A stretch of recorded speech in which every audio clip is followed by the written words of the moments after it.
Okay, let's move on to introduction to Room. That's our first topic. So Room is an abstraction layer over the standard SQLite database that comes with every Android phone. It makes working with the database much simpler and safer. A Room database has three main components. The first is the entity, which is a simple data class that defines the structure of our database table. Think of it as a blueprint for our digital note cards, or it defines the schema. Second, the DAO or DAO, or full form is the data access object. This is an interface where we define all our database queries, like how to insert data or how to search for it. So if you're more of a web application person, then this is where you will define your policy and rules for the database, the data in the database. And the third is the database itself. This is the main class that ties everything together and manages the connection to the database file itself.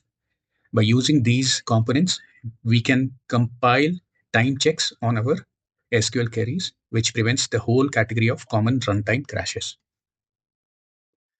So let's move on to the secret to our speed, which is full text search.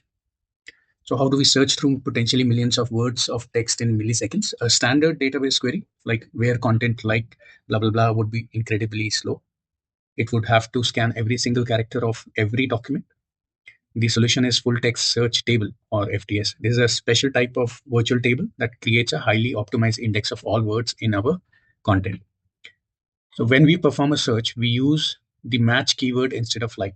This tells the database to use its special index, and the result is a search that is order of magnitude faster.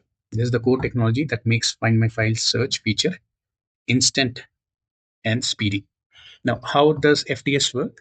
It works on a fundamental rule or idea of stemming. So, stemming is a rule based process that simply chops off the end of words to find a common stem. For example, running will become run, runs will also become run, runner will also become run.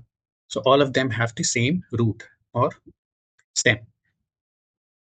The match keyword in SQL or SQLite's FTS uses a tokenizer.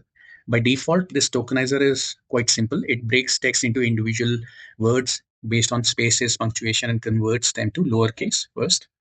It can also use an optional built-in stemmer like Porter stemmer, which you use normally in NLP or data science, which performs the simple word chopping as I described above.